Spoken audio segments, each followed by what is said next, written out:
Because you can have the best marketing leads and stuff coming in from the door, but if you don't have a process, you're basically throwing money out the door. There's so many verticals that we're in because we bring in sales experience, not industry experience. Now we can align people that way. That doesn't add any value to the client at the end of the day, because we're there to build the processes and the tools and get the right people in the right seats to sell their product and service.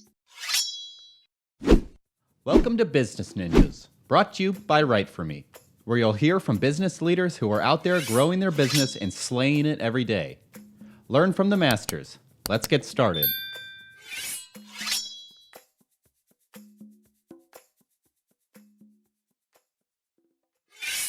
Welcome to another episode of Business Ninjas. I'm here with Maura Kautsky, who's the President of Sales Xceleration. Hey, Maura, how are you? I'm good, Andy. How are you? Doing great. Great to have you here.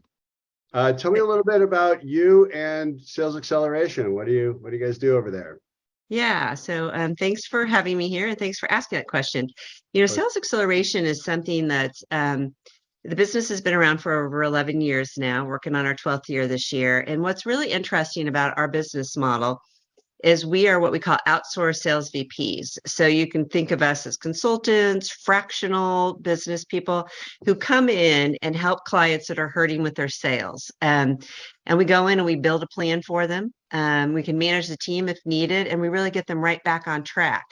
And it's a pretty innovative idea 11 years ago, our founders, Mark and Chad, because that there was consultants out there, but consultants has a bad rap because it's, coming in and telling people what to do and leaving. But where we actually are doing the work, building the right processes, the infrastructures, the tools that you need to really run and manage a successful sales department. So it's now becoming pretty common. About a third of the workplace is fractional, where you're hiring people for their expertise. So the consultant world is changing. It's really getting people on your, coming into your organization, bringing their expertise, putting it to work for you, and then leaving you in good hands. So that's what we do. Yeah. I love this idea, and I can see how useful it is for companies that might be stalling out or having some challenges with their sales processes. Talk to me a little bit about the profile of customers that you work with and some of the challenges that they have prior to working with you. Yeah, it's a really an interesting question. And so really what we do is we have a sweet spot, and this is where it'll make sense to you as I explain a little bit more. We work with businesses that could be million, but up to 100 million. So the norm is a 3 million to about 50 million. Their businesses, many times their family passed on, right? You passed it from family business to the next person in the line. A business that's growing too fast, like brand new entrepreneurial, and they never built anything in the first place. A business that lost a couple of large clients and realized, oh my gosh, all of a sudden, we don't really have a sales process because we just got lazy, like working the same clients.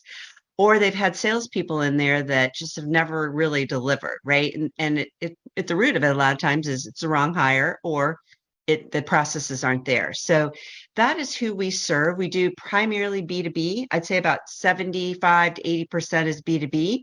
And then we have a group of advisors or experts in that B2C world that do business there. So we are really kind of businesses that you're, in your community that a lot of our advisors really work with local businesses in their communities to keep them thriving and growing, so those employees continue to keep their job. And I'll tell you a little bit about the mindset of these client owners. When we show up, a lot of our business comes from referrals. A lot of people are embarrassed to say, oh my gosh, we're financially, hurting, or I have a really bad sales process. I don't want anybody to know. So a lot of it comes from referrals. It comes from an accountant or some other relationship, but they're feeling pretty down, right? They're kind of feeling, we call it hopeless. We hope realizes what we bring in is because they really don't know what to do. They know that something needs to be fixed, but they have no idea of where to start. And so they feel this huge sense of relief after they talk to an advisor and they tell them, here's what we're going to do. Here's where we're going to get your company back on track, or processes in place to grow it if it's newer. And so it's a lot of emotion, just as much as it's just a fundamental business thing that we solve for them.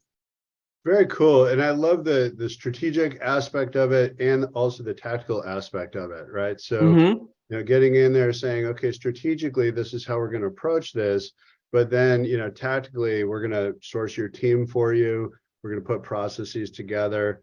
And I would imagine you're probably even helping them put workflows together in their CRM and these kinds of things. Tell me a little bit about that whole process. So somebody comes to you with these challenges, and then what does that roadmap look like from there?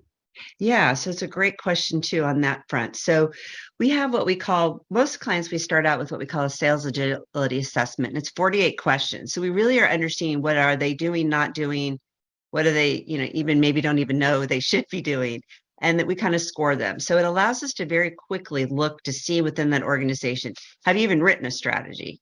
I mean, it's the simple things, Andy, like some people don't even have job descriptions or quotas for their salespeople. So how can you expect to meet numbers if you're not holding and keep people accountable, having team meetings? Like you said, CRM is a must in a business. We see so many businesses that don't have a CRM, or if they do, they don't know how to use it. It's sitting there collecting dust. But there's also fundamental, the if then what in a sales process that most companies don't know. So they don't even really know how to track their conversion rate. So if I've made a phone call, right? The next thing is I got to send them this brochure or get on another call. Am I talking to the key decision maker? So all that needs to be tracked in the CRM. And then you need to be able to track the stages along the funnel to really get a clear understanding if you're going to meet your financial targets for the organization. And too many companies have no idea. They're like, well, I just kind of told them to this quota, and I don't know until the quarter ends or the year ends if we're even going to make it. Well, you should definitely have insights into that. Having clear job descriptions, making sure you're paying people competitively. Comp is an area that a lot of companies really fail on. Having the right people in the right seats. We hear a lot of companies, hire people. They get a little caught up in experience of an industry versus being really good salespeople. You can teach anybody any product, but you can't teach someone how to be a great salesperson. I mean, it's kind of in their DNA. Now we can put people through sales training and help them along the way. But really what to look for when you're hiring. We help hire. We actually even have a recruiting agency that specializes in sales roles and have a huge database. So, we go from strategy down to literally tactically doing stuff, like I said, like job descriptions, scripts for interviewing, setting up the CRM, picking the CRM, and the list goes on, setting up compensation structures. So there's so many pieces and parts, from building all the process flow that really makes the sales organization run well. And that's what we do. I love it. It's such a compelling offering. And so many companies really do have this kind of challenge, and they get a little myopic in their own workflow, and they have a hard time breaking out of that. So getting some fresh thinking and process around this, I can see how that could be super helpful. Tell me a little bit about the profiles of your customers. You mentioned, $3 to $50 million is kind of the sweet spot. Are they in a particular vertical that you work with? Or, how do you approach that to find salespeople who have domain expertise? Yeah, so it goes back to me saying that too much of companies place it on expertise. And the expertise really needs to be in how to build sales process, how to run sales teams, how to, hire the right people for the right seats. So our advisors have to have a minimum of 20 years in sales and 5 years in a leadership role. Because you can imagine what happens with a lot of sales leaders is one day you're the greatest salesperson on the team and you get promoted. You have no different skills, right, the next day. So hopefully that the companies of our advisors have invested in them. We continue to invest in them too, of helping them, really get all the tools. That's what we provide. But so our advisors go out and they don't have to know your product or service. They just need to know what are the foundational things that a company needs to do, and they can build it. So that's the difference for us. Now I say that, and we definitely see companies that we help more than others. We have a substantial technology, right? But the world is going to technology, and particularly a lot of startups, right? They just great, brilliant little entrepreneurs that don't know how to build a sales process. We have a lot of manufacturing. They'll have a great process for their, building or doing whatever they do, but they don't have it in their sales department. So those are two of our larger categories, but we do everything. You name it, construction, HR companies, I can't even begin to tell you. There's so many verticals that we're in because we bring in sales experience, not industry experience. Now we can align people that way, but that doesn't add any value to the client at the end of the day, because we're there to build the processes and the tools and get the right people in the right seats to sell their product and service. So I hope Yeah, that gives you a little clarity, because it is a big misnomer and a belief that we really are trying to like break through that clutter. You're hiring us like a surgeon.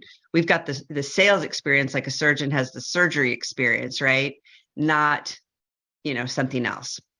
yeah, that makes a lot of sense. And it's always easier to teach somebody specific domain expertise than it is to teach them how to sell. So getting Right. a salesperson in there who's got great sales skills to then apply it to that particular product or service that they're selling is a much easier path. Tell me a little bit about your roadmap. So when a client engages with you, the problem is identified, they want to hire you, they end up working with you. Then from there, once an agreement is signed with you to let's get going, what does that look like? Yeah. So, like I said, they start out with really doing that deep assessment. So they know the key areas that are really broken within the organization. And then they'll put together a project plan. So, what is usually to fix a process is in most companies, it's a 90-day or to build, fix, and or build a new process. And we call that the sales infrastructure. And so they go in and they build all that infrastructure. They can at the same time be running the team for you, or take over running the team afterwards, or just do the sales infrastructure piece of the business. And then, like I said, a lot of times they go in and hire the right people in the right seats, because as they're building the infrastructure, they're having access to the team members. Are these the right people? Because the numbers start to tell, right? When you start building a CRM, holding people accountable, we start to uncover too, a lot of times, poor performers within the organization. So that's what they do. And so they review and update anything that maybe exist, build brand new tools, processes if you don't have them. And like I said, it usually on average takes about 90 days to build that out. Some companies a little bit longer, depending on just access and or if they have nothing, right?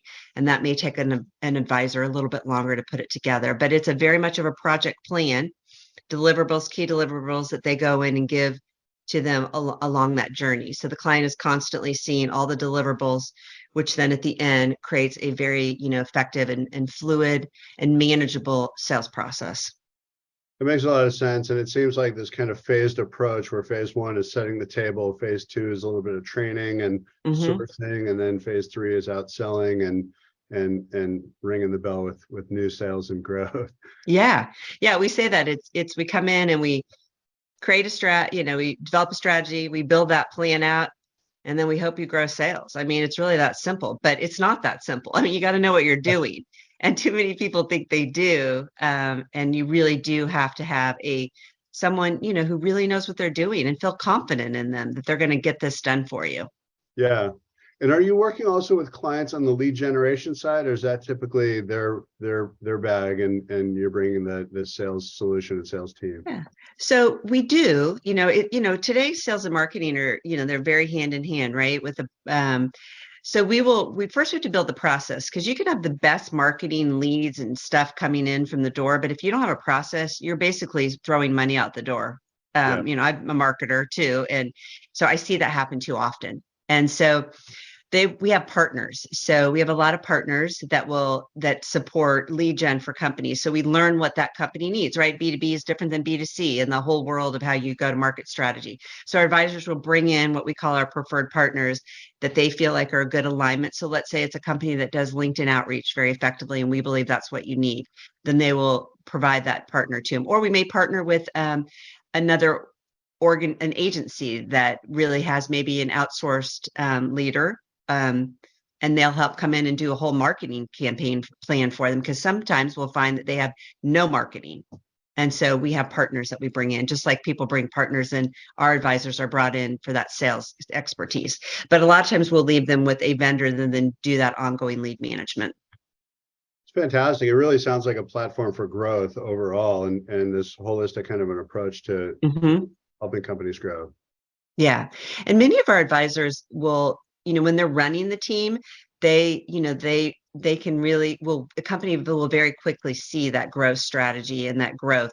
It's a little different when you're developing the plan for them and then everything's built, they just have to run it versus you coming and running the department. Both have great growth strategy stories behind them, but the biggest success for a company very quickly for those that are in a hurry is to have that person building and managing their sales team at the same time, because that growth trajectory just is, double until then they get the right person in the seat to really drive that team forward. A lot of times we see these business owners trying to be the salespeople at the same time, and that's not their core competency. Yeah.